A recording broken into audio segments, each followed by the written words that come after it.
Subscribe करें और bell दबाएं ताकि कोई खबर रह न जाए।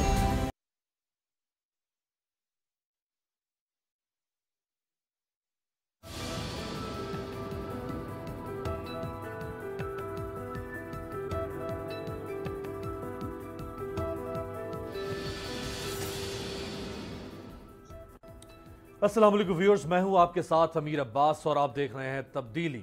इस वक्त पाकिस्तान में जो अपोजिशन का एहतजाज इमरान खान साहब की हुकूमत के खिलाफ, वह एहतजाज मुकम्मल तौर पर जिसे आप कह सकते हैं क्लाइमेक्स या एपिक्स उस तक पहुंच चुका है। और मौलाना फजल रहमान साहब पोस्टर बॉय हैं अपोजिशन के, चूँकि वो इसको लीड कर रहे हैं, जिसको लाइन्स शेयर कहते हैं। ज़्यादा हिस्सा जो है वो मौलाना फजल रहमान साहब का है और मौलाना साहब ही अहम फैसला करेंगे। जो फैसला कहा जा रहा है कि कुछ देर के बाद मुतवक्की हो सकता है। 9 जमातों का इजलास मौलाना साहब की सरबराही में जारी है, जो कि इत्तेहादी जमातें हैं मौलाना साहब की, यानी अपोजिशन की। और इस APC के अंदर अब देखते हैं कि क्या फैसला सामने आएगा। पीपल्स पार्टी और मुस्लिम लीग नून उस हद तक जाने को तैयार नहीं। ये बात 2 दिन से सामने आ चुकी है।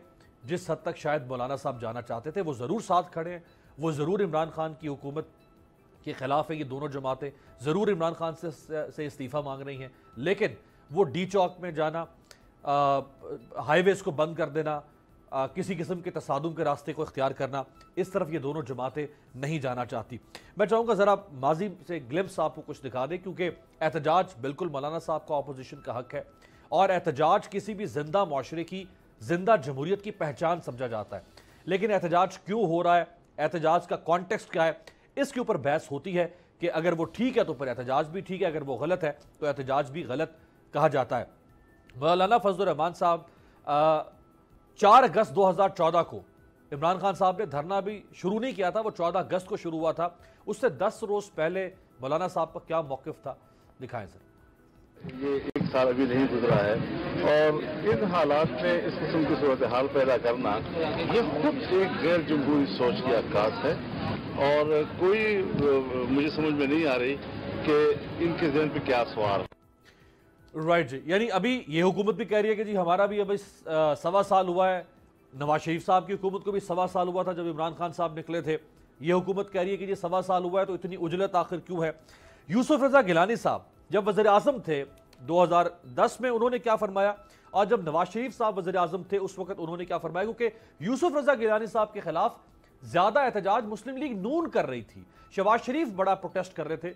दिखाएं सर। आप लोगों ने मुंतखब किया 5 साल के लिए, हिसाब आप मांग रहे हैं 1.5 साल के बाद। जब 5 साल मुकम्मल हो जाएं, अगर कोई काम आपका रह गया तो हम इलेक्शन लड़ने नहीं आएंगे। बेशक आप लॉन्ग मार्च भी कर लें, आप जो भी मार्च आप चाहते हैं वो करें, लेकिन ये वक्त नहीं है कि हम, और फिर 1 साल के बाद 1 साल, यानी ये बातें 3-4 सालों के बाद होती हैं, टेन्योर के किसी आखिरी वक्त में होती हैं, जब उनको कोई सियासी फायदा भी नजर आना शुरू होता है कि जी अगले साल इलेक्शंस हैं, चले भी इसके ऊपर थोड़ा सा और जोर लगाएं, अपनी सियासी ताकत को बढ़ाएं। आप 1 साल के बाद आप किन बातों। यूसुफ रजा गिलानी साहब ऑनरेबल प्राइम मिनिस्टर थे उस वक्त, और वो कह रहे थे जी मुझे 5 साल के लिए मुंतखब किया, मुझे 5 साल दें, 5 साल के बाद भले मुझे निकाल दें आप इक़्तिदार से वोट के जरिए से। आज उनकी जमात 1.25 साल के बाद ही इस हुकूमत से इस्तीफा मांग रही है। आखिर में जरा आपको दिखा देते हैं कि मौलाना फजल रहमान साहब का नवाज शरीफ साहब से जब रेजिग्नेशन तलब किया जा रहा था तो क्या मौक़िफ़ था।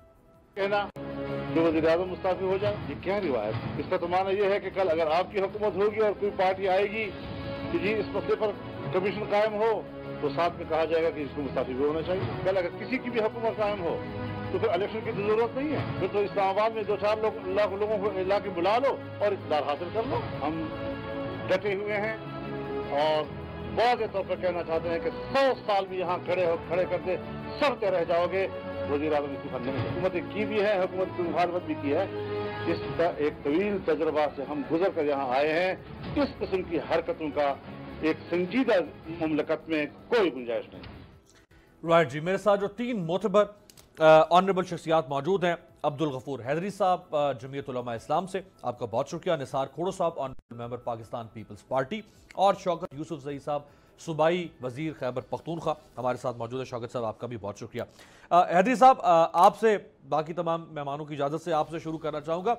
इस चीज़ को एक तरफ रखते हुए कि आपका जो एहतजाज है वो सही है, ये गलत है, लोग इसको गलत भी कह रहे हैं, लेकिन एहतजाज आपका हक है, बजाते खुद एहतजाज कभी गलत नहीं हो सकता, एहतजाज हमेशा ठीक होता है, उसकी रीजन शायद गलत या ठीक के ऊपर बात हो सकती है।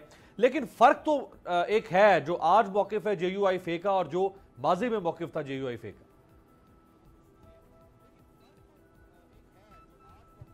जी, सवाल क्या था आपका?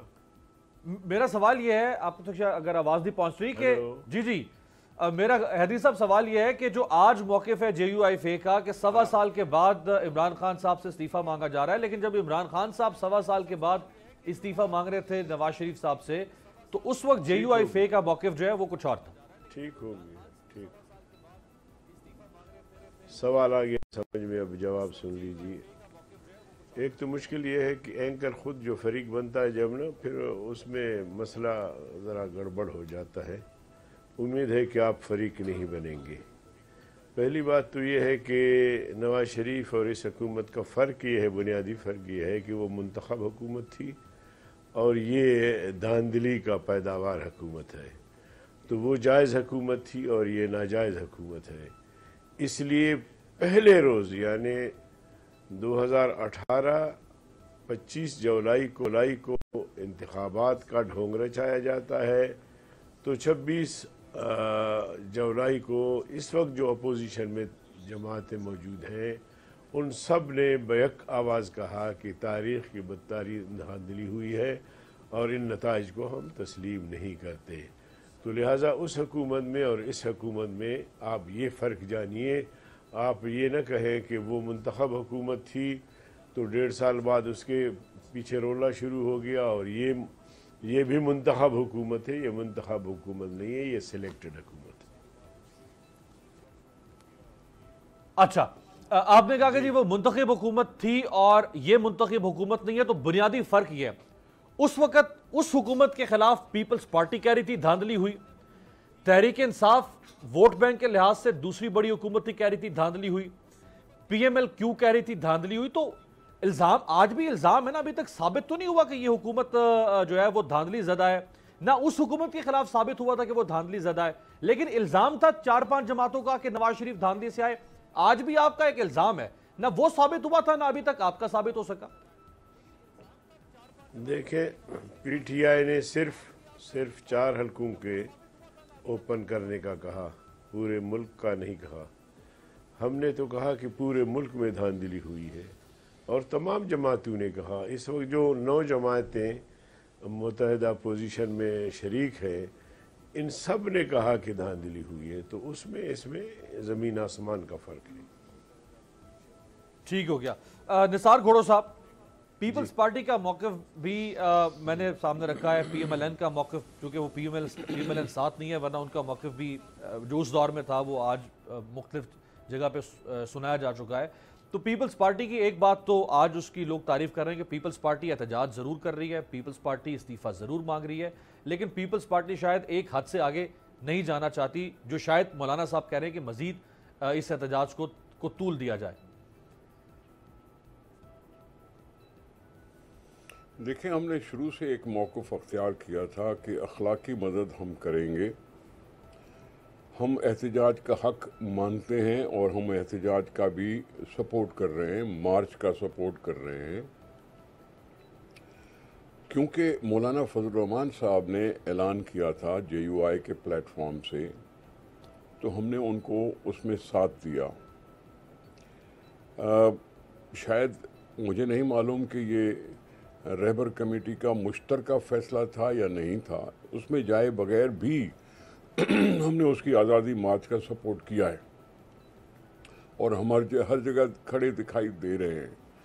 और हम मौलाना साहब को हक बजानब समझते हैं कि उन्होंने आज़ादी मार्च किया और हुकूमत से कुछ सवालात किए हैं, उनसे कुछ डिमांड की है और अपनी हतमी मुतालबा भी पेश किया है। और हतमी मुतालबा सिर्फ ये है कि यहाँ मुल्क में मुद्दत से पहले इलेक्शन करा के मसले को हल किया जाए।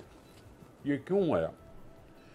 ये आया कि पहले इलेक्शन कमीशन पूरी तरह से दागदार हो गया, जब उन्होंने बड़ी बढ़के मारी, 200 अरब रुपए खर्च किए और फिर उसके बाद पता ये चला कि जी रिजल्ट जो हैं वो 3-3 दिन के बाद मिल रहे थे। शुरू में उठते हुए खुद इलेक्शन कमीशन ने कहा कि हम शाम को हर का रिजल्ट बता देंगे, रात के 10 बजे तक सब कुछ ठीक हो जाएगा। लेकिन आपने खुद देखा कि बड़ी बड़ी इंपॉर्टेंट पोजीशंस की जो सीटें थी वो भी 3 दिन के बाद रिजल्ट पता चल रहा था। इलेक्शन कमीशन दागदार हो गया। इमरान खान को इस मुल्क में मेजॉरिटी नहीं मिली थी, ये एक हकीकत है।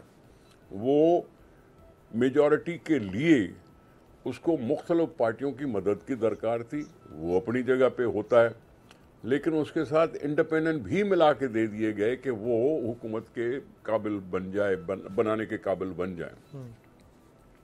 यानी कि मेंबरान को हो सकता है आज़ादाना छोड़ा न गया हो, क्योंकि बड़ी बातें चली, हेलीकॉप्टर्स और जहाज़ों की बातें चली और ब्रीफ केसेस की बातें चली, और आपने भी सुना, हमने भी पढ़ा, सब कुछ देखो जो कुछ किया।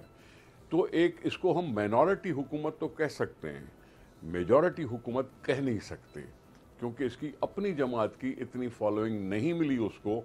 चाहे इतने सालों से वो सियासत करता रहा, इतने दिनों के वो धरने लगाता रहा, इतने दिनों तक अवाम से राब्ते में रहा, लेकिन पंजाब में भी नहीं तो वफाक में भी नहीं इमरान खान को मेजॉरिटी नहीं मिली थी। सिंध में तो उनका नाम के वास्ते भी सीटें मुश्किल से मिली थी, और दूसरी KPK में उनकी मेजॉरिटी थी तो उन्होंने हुकूमत वहाँ बना ली। सही। रही बात कि आप बात, हेलो मेरी आवाज़ आ रही है? जी आ रही है। रही बात ये कि सवा साल में क्यों, देखें आप इमरान खान की हमदर्दी में यह ना बोले, ऐसे तो 1977 की इलेक्शन में भी इल्ज़ाम लगा था धांधली का। उस वक़्त भुट्टो साहब को सिर्फ 3 महीने हुए थे इलेक्शन कराए, उन्होंने नेगोशिएशन स्टार्ट करके अपोजिशन को मेज़ पे बिठाया और तय भी पा गया कि जी हम फिर से इलेक्शन कराते हैं। बीच में एक आमिर साहब आ गए और इलेक्शन नहीं हो पाए और मार्शल लग गया। ये आपको याद होना चाहिए कि 3 महीने के बाद भी उस सिविलियन हुकूमत में इतने गट्स थे कि वो कह सकती थी कि मैं फ्रेश इलेक्शन कराने जा रहा हूँ। रही बात के नवाज शरीफ की, सवा साल के बाद इमरान खान खड़े हो गए, उन्होंने 4 सीटों के लिए कहा कि जी रिकाउंटिंग करो, ये करो, वो करो, तो उन्होंने करवाई, और करवाने के बाद फिर बाई इलेक्शन हुई। बाई इलेक्शन में फिर वही जो नतीजा आया उसको सब ने कबूल भी कर लिया। कुलसुम नवाज साहब जीत गई और दूसरे हार गए, आपको ये याद होना चाहिए। सही है।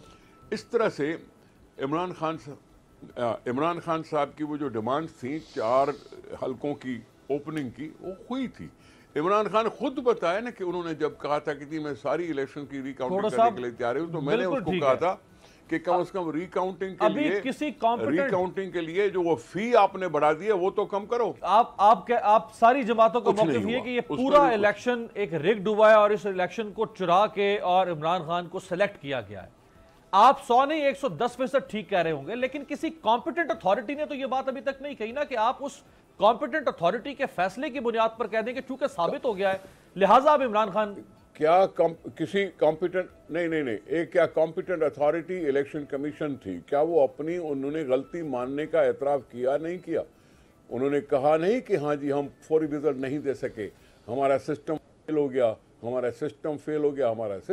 गया। ये तो अथॉरिटी थी ना, ये अथॉरिटी थी, वो उसने तो ये बरमला कह दिया कि हमारा सिस्टम फेल हुआ, तो उससे ज्यादा और क्या सबूत चाहिए आपको? सिस्टम फॉर्म 45 तो फिर बिल्कुल सही। तो थोड़ा सा फिर बाइकॉट कर देना चाहिए था ना, फिर बाइकॉट होता, इलेक्शन री इलेक्शन की तरफ चले जाते, फिर हल्फी नहीं उठाना चाहिए। मर्जी नहीं। देखें बात सुने, आपको पता नहीं है कि पाकिस्तान के लोग पार्लियामेंट से कितनी मोहब्बत करते हैं। देखें बात सुने, पाकिस्तान के लोग इस पार्लियामेंट से बेइंतहा मोहब्बत करते हैं, क्योंकि उन्होंने गोलियां भी खाई हैं इसके लिए, इन्होंने कोड़े भी बर्दाश्त किए हैं, इन्होंने फांसियां भी खाई हैं, और ये सब कुछ हुआ है कि हाँ पार्लियामेंट होनी चाहिए, हमें वोट का हक मिलना चाहिए। वोट के हक मिलने से हमारी पार्लियामेंट मारज़ वजूद में आएगी, हमारे कुछ मसले पैदा होंगे, हमारी सिविलियन हुकूमत होगी, मसलों को हल करेगी। ये अवाम पार्लियामेंट से मोहब्बत करते हैं, इदारे से। इदारा कैसे मारज़ वजूद में आता है?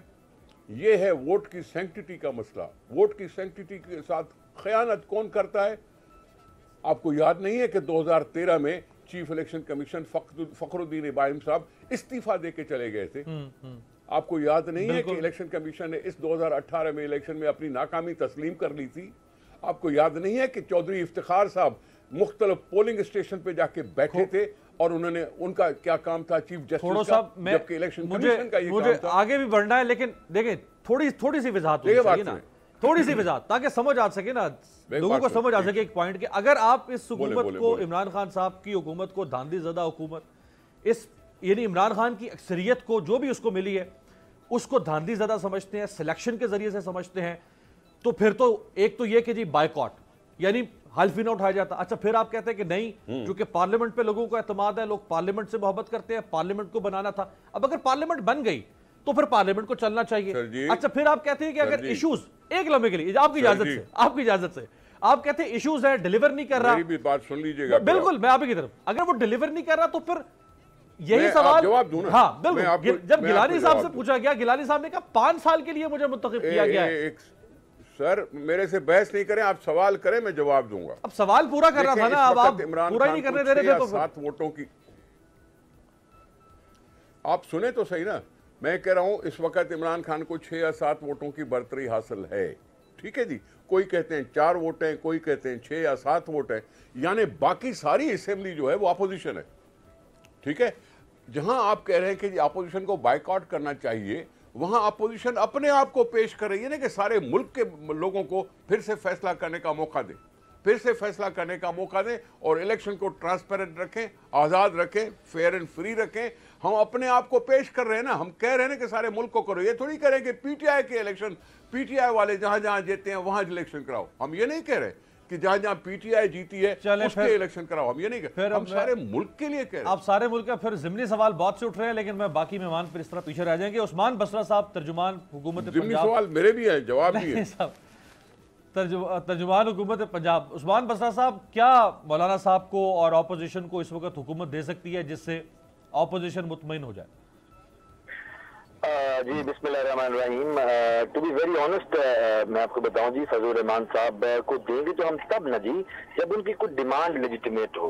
अगर एक अनोखा लाडला और खिलन को मांगे चांद, तो ये तो हमारे पास नहीं है, ये तो बिल्कुल क्रिस्टल क्लियर बात है। एक भी लेजिटिमेट डिमांड, और लेजिटिमेट डिमांड वो होती है जिसके पीछे कानून और आइन खड़ा होता है, that is called a legitimate demand.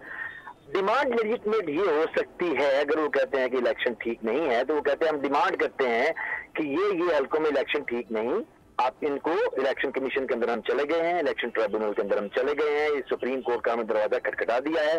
जवाब है ना सुप्रीम कोर्ट, ना इलेक्शन कमीशन, ना इलेक्शन ट्रिब्यूनल। एक स्वीपिंग स्टेटमेंट दे देना कि मैं समझता हूं, अभी आप कौन है कि जी इलेक्शन सारे का सारा ठीक नहीं है। देखिए हैं कवाकिब, कुछ नजर आते हैं, कुछ देते हैं धोखा, ये बाजीगर खुला। अगर इलेक्शन ठीक नहीं है तो आप इलेक्शन के एक ड्यू प्रोसेस है उसको चैलेंज करने के, उसके अंदर गए हैं, जवाब है नहीं गए। अब आपने उधर ये निकाल लिया है, और ये मैं आपको बताऊं, आप टेलीविजन के ऊपर गुफ्तगू तो कर लेंगे 2-4 मिनट की। कौम अगर आपका नैरेटिव बाय करती तो आपके साथ आगे खड़ी होती। कौम ने आपका नैरेटिव बाय नहीं किया, प्रोसेस ऑफ लॉ को आपने फॉलो नहीं किया, डिमांड आपकी लेजिटिमेट सिरे से नहीं है। फिर अगर हम कहते हैं, अभी निसार खोलो साहब बड़े अच्छी गुफ्तगू कर रहे थे अपने तहीं, और उन्होंने बड़ी अच्छी खूबसूरत बातें करने की कोशिश की, लेकिन आप लोगों को देखें टेलीविजन के ऊपर बैठ के लोग, क्योंकि आपको जवाब नहीं दे पा रहे, लेकिन मैं तो दूंगा जवाब। अगर मैं कहता हूँ ये कौन सा इलेक्शन है कि जो इस कदर जाली है इनके बकौल, लेकिन सिंध में जहां जीते हैं ये कह रहे हैं ठीक इलेक्शन है। और उससे भी मजे का खेल सूरत हाल ये है कि कंटेनर के ऊपर मौलाना के एक तरफ खड़ा हुआ आदमी मौलाना के दूसरे तरफ खड़े हुए आदमी से हारा है, लेकिन कह रहे हैं कि धांधली इमरान खान ने की है। देखिए, एक भी बात में इनकी वजन नहीं है, मसला सिर्फ ये है, और ये एक नवश्ता दीवार है, पूरी कौम इसको जानती है कि आपका मसला है फिक्रे गमे रोजगार। उसके अंदर दोनों किस्म के रोजगार आते हैं, सियासी रोजगार भी आता है।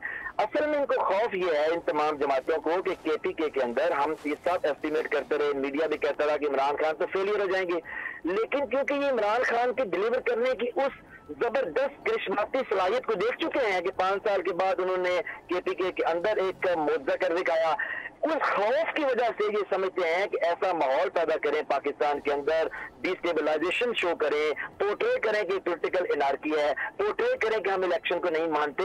हुजूर अगर आप पार्लियामेंट की तो बड़ी गुफ्तगू करते हैं, आइन की और पार्लियामेंट, आइन और पार्लियामेंट, ना आप अदालत में जाते हैं, ना आप पार्लियामेंट को इस्तेमाल करते हैं, ना आप आइन को मानते हैं। कौन सा आइन है पाकिस्तान में कानून का तालिब इल्म ये कहता है आपको कि आप घर से उठें, चंद लोगों को उठा के कहें कि मैं इलेक्शन के रिजल्ट को नहीं मानता? क्या आपने कोई लेजिटिमेट फोरम इस्तेमाल किया? जवाब है नहीं किया। इसलिए मैं आपकी खिदमत में गुजारिश करूं कि हुकूमत के पास इनको देने के लिए फराग दिली थी, खंदा पेशानी थी। हमने 2014 के अंदर लेजिटिमेट रीजन के ऊपर, जब ये खोलू साहब तो कह रहे हैं कि देखे ना, अब मैं आपसे गुजारिश ये करूंगा, अगर मैं आपसे कहूं कि पाकिस्तान तहरीक इंसाफ का एक रिप्रेजेंटेटिव टीवी पे बुलाएं, एक काफ लीग का बुलाएं, एक बुलाएं MQM का, तो आप नहीं बुलाएंगे ना, क्योंकि सब हम इत्तेहादी हैं, आप हमें बुला लेते हैं या एक काफ लीग को बुला लेंगे। ये आपने फर्दर सबको बुलाया हुआ है, ये सारे इत्तेहादी हैं। अभी वो मुस्लिम नून के रिप्रेजेंटेटिव बन के जवाब दे रहे हैं कि जी वो बेगम कुलसूम नवाज जीत गई जी, 4 हल्के हमारे नहीं खोले गए थे, 4 हल्के हमारे नहीं खोले गए थे। लेट मी कंप्लीट ना जी, 4 हल्के नहीं खोले गए, मुल्क को आप ले आए धरनों की तरफ। मुल्क के अंदर हम मांगते रहे कि खुदा के लिए हम 1 साल इंसाफ मांगते रहे सड़कों की कि हमारे 4 हल्के खोल दें, नहीं खोले गए। हमारे पास लेजिटिमेट रीजन थी ना एहतजाज करने की, हम एहतजाज करने के लिए आए, इनके पास लेजिटिमेट रीजन नहीं, लेकिन हम फिर भी इनको जहाँ हमारी हुकूमत की अमलदारी है, पूरी दुनिया ने कहा। फजल रहमान साहब ने खुद रहनुमा असूल मुतय्यन किया कि डंडे मारो। मुझे हैदरी साहब के पास एक मिनट, खुद इन्होंने रहनुमा असूल मुतय्यन किया फजल रहमान साहब ने पार्लियामेंट के फ्लोर पे कि जत्थों को जो इस्लामाबाद के अंदर आए डंडे मारो, इनके ऊपर आंसू गैस इस्तेमाल करें और रियासत अपनी अमलदारी करके दिखाए। लेकिन हमने सही मानों में जमहूरी हुकूमत होते हुए इनको फैसिलिटेट किया है, इनको बिठाया है, इनके रास्ते में कोई रुकावट खड़ी नहीं की। इनका ये कहते हैं कि इनका जमहूरी हक है, उसको एक्सेप्ट किया है, लेकिन ये याद रखें ये हमारी कमजोरी नहीं है, इससे ज्यादा हुकूमत इनको कुछ दे नहीं सकती। मुझे मुझे ब्रेक पे जाना है, फिर मुझे ब्रेक से वापसी पे जरा हैदरी साहब से ना फिर बात ज्यादा मुख्तसर भी रखना होती है। हैदरी साहब के पास ब्रेक के बाद वापस आते हैं। ये जो खबर अब से कुछ देर पहले आई कि JUIFA ने अपने अरकान कौमी असम्बली से इस्तीफे तलब कर लिए, इसमें किस हद तक सदाकत है, एक ब्रेक के बाद बात करें।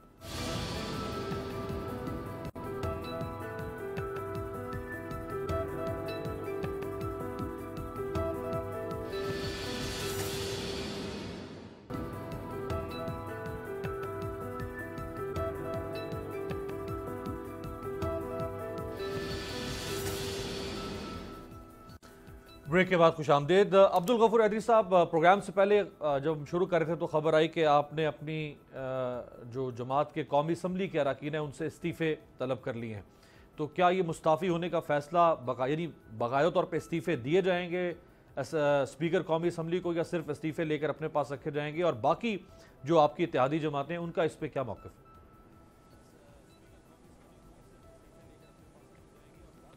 देखिए, ऐसी बात नहीं है कि हमने कोई अपने पार्टी के अरकान से इस्तीफ़े ले लिए हैं। इस्तीफ़े हमारे पार्टी के हवाले से तो कोई मसला नहीं है। आज भी जब हमारी मीटिंग थी तो हमारे काफ़ी सारे अरकान थे, उन्होंने कहा कि जी हम तैयार हैं, किसको इस्तीफ़ा दे दें, कहाँ दे दें। मैंने कहा कि या मौलाना फजल रहमान साहब को आप इस्तीफ़ा देंगे या मुझे देंगे, लेकिन हमने ऐसा कोई फ़ैसला अभी किया नहीं है। हमने ये कहा है कि ये जो हमारी आज़ादी मार्च है, और जब तक ये आज़ादी मार्च के जलसे चलेंगे और हम मुतालिबात जो लेकर बैठे हैं, अभी मुज़ाकिराती टीम भी हमारे पास आई है रहबर कमेटी के पास, तो मैं आपको चूँकि टाइम दिया था इसलिए इधर चला आया, वरना मुझे भी वहाँ बैठना था। तो देखते हैं कि वो क्या लेकर आए हैं। तो हमने कहा कि ये ऑप्शंस है हमारे पास इज्तिमाई इस्तीफ़ा का, भाई जब तमाम पार्टियां मुत्तफ़िक़ हो इस बात पे, लॉकडाउन का भी, पूरे मुल्क का लॉकडाउन ये भी ऑप्शन में है, शटर डाउन ये भी ऑप्शन में है, जेल भरो तहरीक, ये सारे ऑप्शंस हैं। और सूबाई हेडक्वार्टर्स पे जलसे, डिवीजन हेडक्वार्टर्स पे जलसे, डिस्ट्रिक्ट हेडक्वार्टर्स पे जलसे, ये कोई एक आध दिन का जो है आज़ादी मार्च नहीं है, ये तहरीक है। और ये तहरीक उस वक्त तक चलती रहेगी जब तक कि इमरान का इस्तीफ़ा नहीं आएगा। दूसरी बात यह है कि ये कंपेयर कर रहे थे कि जी गुज़िश्ता हुकूमत और फ़िलान और हमने फ़िलान काम किए। आप मुझे बताएं, इंसाफ से बताएं, ये 1.5 साल का अरसा तो हो गया उनको। उन्होंने कहा था कि हम मेगा प्रोजेक्ट लेकर आएंगे, फिर 100 दिन का खुद उन्होंने अनाउंस किया, हमने नहीं कहा उनसे। इलेक्शन जैसे भी हुए, जिस तरह भी हुए, हुकूमत में आ गए। अब इनकी सलाहियतों का आप अंदाज़ा लगाएं। 100 दिन दिए, 100 दिन गुजर गए, फिर 100 दिन दिए, और उन्होंने कहा कि मेगा प्रोजेक्ट भी लेकर आएंगे और 1 करोड़ नौजवानों को रोज़गार फराहम करेंगे, 50 लाख लोगों को घर बना के देंगे, डॉलर की कीमत जो है वो 60 रुपये तक ले आएंगे, और मईशत को इतना मजबूत करेंगे कि बाहर से लोग आके यहाँ नौकरी करेंगे, कर्ज़े ख़त्म करवाएंगे। ये सारे उनके दावे थे। आप मुझे बताएं ईमानदारी से, उनको छोड़े हुकूमती तर्जुमान को, वो तो जो भी बोले, आप मुझे बताएं ईमानदारी से कि इन तमाम दावों में से किस में उन्होंने पेशरफ्त की? कामयाबी किसी में नहीं हो सकी इन्हें। तो सवाल ये है कि इन्होंने डिलीवरी भी नहीं की। और इसी तरह जब डॉक्टर हड़ताल करते हैं तो उनसे ये मुज़ाकरात नहीं करते हैं, ताजिर हड़ताल पर आते हैं तो इनमें ये सलाहियत ही नहीं है कि उनके बैठ के मसाइल हल करें, वो भी आर्मी चीफ से बैठते हैं। कश्मीर का सौदा करके आते हैं, यहाँ शोर शराबा होता है तो वो ऑल पार्टीज़ कॉन्फ्रेंस नहीं बुलाते हैं, वो कॉन्फ्रेंस भी ISI चीफ बुलाता है। और उस मौके पर भी मैंने कहा कि जनरल साहब आपका बहुत शुक्रिया, आपने मेहरबानी की, ऑल पार्टीज़ कॉन्फ्रेंस तो कश्मीर पे बुलाई। तो वो हंस पड़े और सारे हंस पड़े, और उन्होंने कहा कि मैंने कहा देखिए इनकी सलाहियतें तो देखें, ये काम उनका था, आपका नहीं था। ताजिर बिरादरी से मुज़ाकरात, उनके मसाइल हल करना आर्मी चीफ का काम नहीं है, लेकिन आर्मी चीफ मजबूर है कि माशाल्लाह सलाहियतों से ऐसे लेस है कि अंगुली में पकड़ के चाइना ले जाता है उसको, अंगुली में पकड़ के अमेरिका ले जाता है, अंगुली में पकड़ के सऊदी अरबिया ले जाता है, अंगुली में पकड़ के मुत्तहिदा अरब इमारात ले जाता है। तो आप सलाहियतें तो देखें। चलो मुझे आप छोड़े, मेरा मुतालिबा गलत, फजल रहमान का मुतालिबा गलत, सही है, लेकिन ओवरऑल आप खुद इंसाफ से काम ले, तजिए तो करें कि किसी भी मामले में उन्होंने कोई पेशरफ्त की है। मैं तो किसी लोग भूखे मर रहे हैं, तो हैदी साहब इनकी किसी सलाहियत का मैं तो इनकी किसी सलाहियत का मुतरिफ नहीं हो रहा हूँ, इनकी कारकर्दगी पे तो बहुत सवालिया निशान है। तो जानान फिर यही तो अब पूरी दुनिया चीख रही। अभी जो हमारा जो ये आज़ादी मार्च है, आप यकीन करें, आप जाएं, हर तबके के लोग, यानी कम से कम मैं समझता हूँ 1/4 वो लोग हैं जो ताजिर बिरादरी से ताल्लुक़ रखते हैं, वकला से ताल्लुक़ रखते हैं, टीचर्स हैं, मजदूर हैं, मेहनतकश हैं, किसान हैं, सही है, यानी ज़िंदगी के हर शोबे से ताल्लुक़ रखने वाले लोग जो है वो इस आज़ादी मार्च में बैठे हुए हैं। बिल्कुल ठीक है। और अच्छा, जनाब अली न कोई हैदरी साहब बड़ा मुनासिब एक जगह अच्छे नुक्ते पे हम पहुंच गए। तो मैं अकेला नहीं हूँ। एक सेकंड, एक सेकंड में मैं बात, ये JUI का मुतालिबा नहीं है, ये पूरी कौम का मुतालिबा है। तमाम नौजमात जो सियासी अपोजिशन इत्तेहाद में है, मुतालिबात में तो सब शरीक है। तहरीक चलाने के अंदाज में हर एक का कोई नुक्ता नज़र अपना हो सकता है, लेकिन आज भी आप देखें कि ये सारे कायदीन हमारे स्टेज पे है और उनके लोग भी वहाँ मौजूद हैं।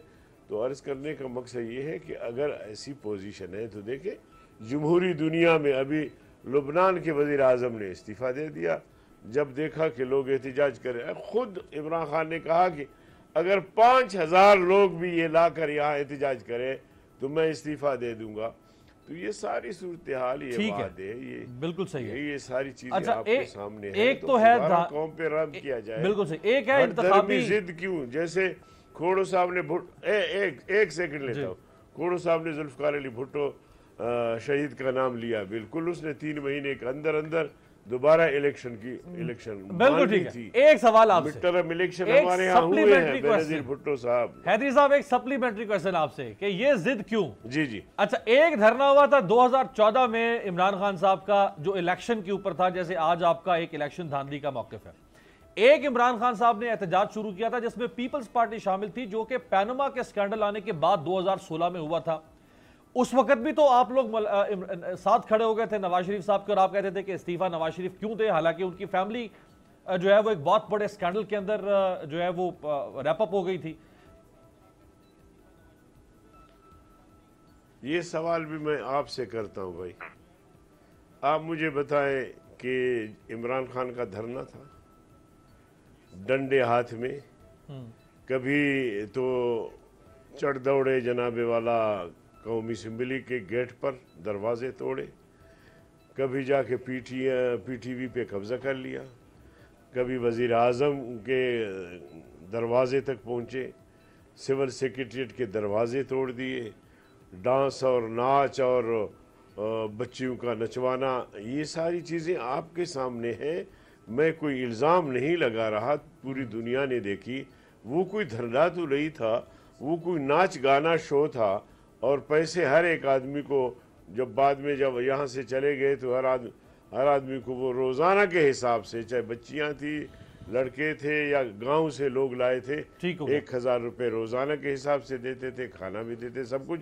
लेकिन आप वो धरना नहीं था, उसमें सिविल नाफरमानी की खुद अपील की, और जनाब इमरान खान साहब ने यूटिलिटी बिल फाड़ दिए और कहा कि बिल मत दो, सिविल नाफरमानी करो, और शेख रशीद ने वहाँ घेराव जलाव की बात की, पकड़ो और मारो की बात की।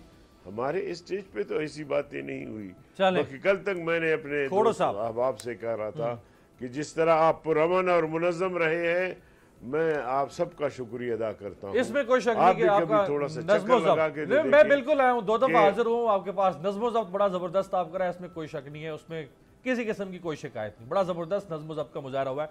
जरा थोड़ा किसी को गालम गलूच है, बिल्कुल देखिए न किसी को गालम गलूच है, न किसी की पगड़ी उछालते हैं, किसी का खोड़ो साहब को भी शामिल करो जरा। अच्छा खोड़ो साहब, ये जरा मैं साहब जो बात कर रहे कुछ दिखाना भी चाहूंगा। खोड़ो साहब, एक तो मामला है कि जी इंतखाबी धांधली का, चूंकि ये इंतखाब काबिल एतमाद नहीं है, लिहाजा इस हुकूमत को जाना चाहिए।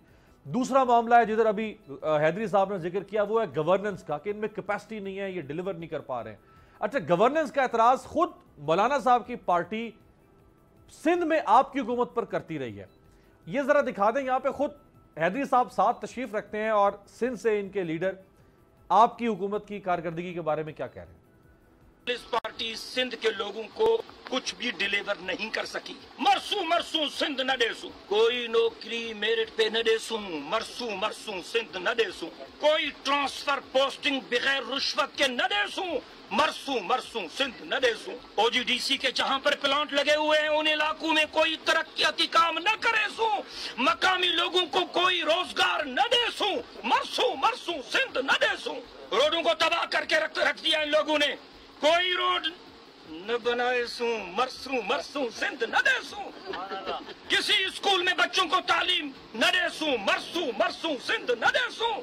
किसी अस्पताल में किसी गरीब मरीज को इलाज न देसू, मरसू सिंध न देसू। मैं बिलावल साहब से कहता हूं कि अब नारों की सियासत का वक्त गुजर चुका है। आपकी हुकूमत ने सिंध को कुछ नहीं दिया।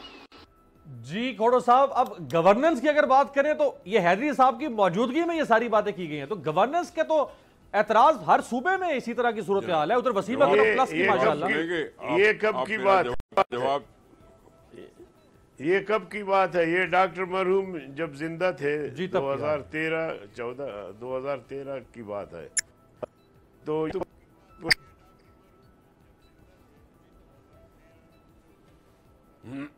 हेलो।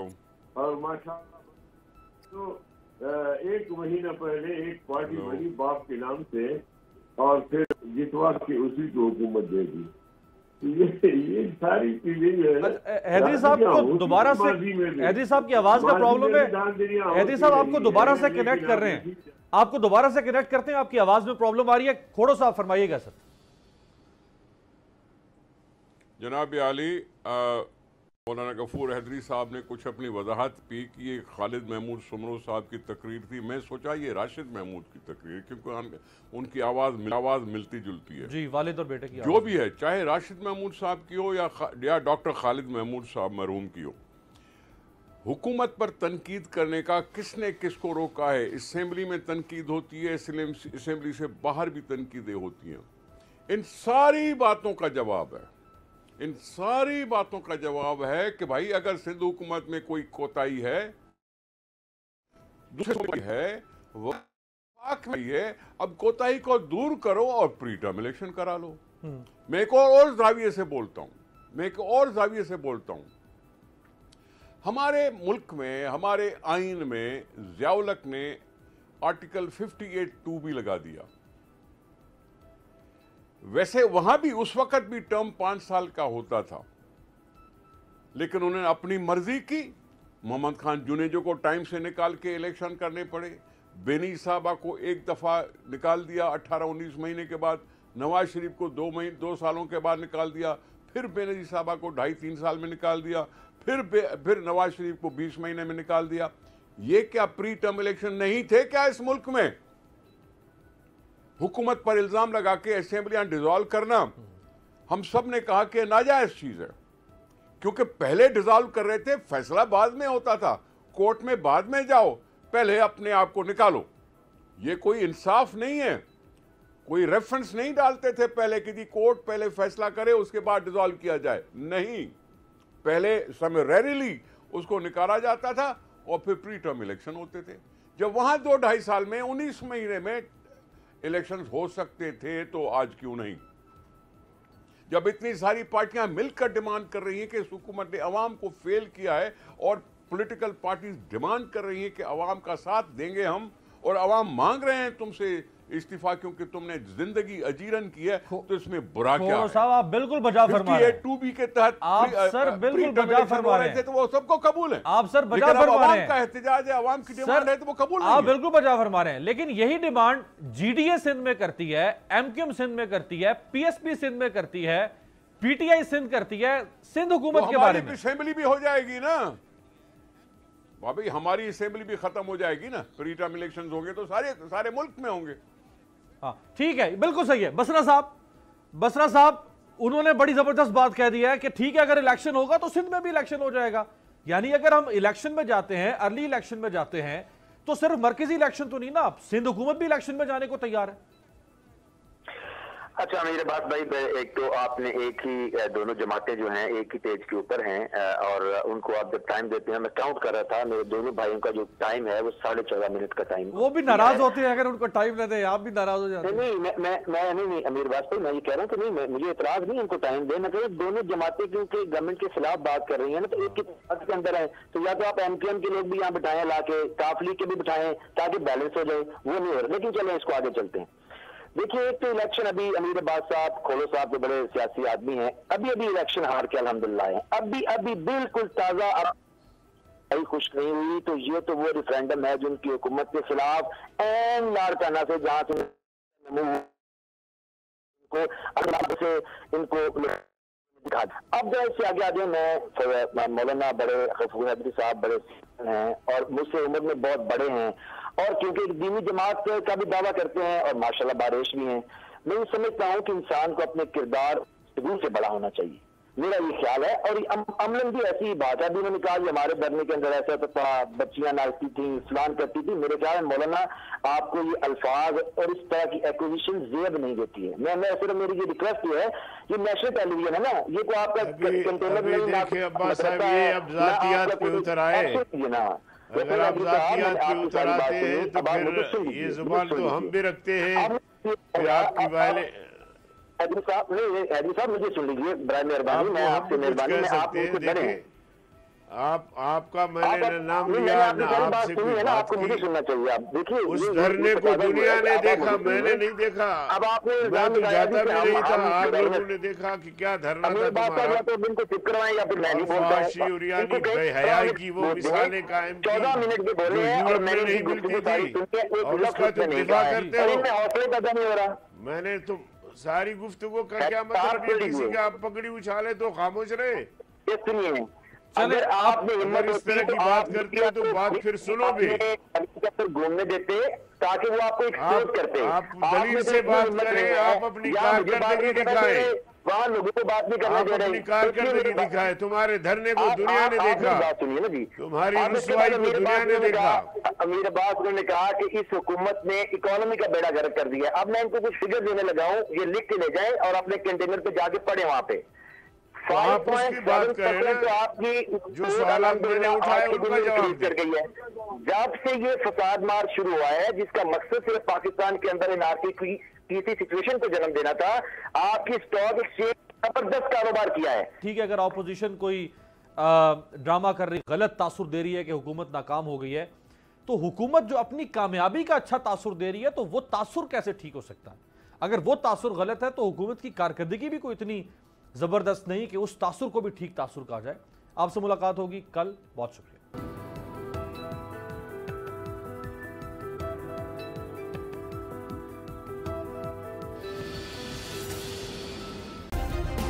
सब्सक्राइब करें और बेल दबाएं ताकि कोई खबर रह न जाए।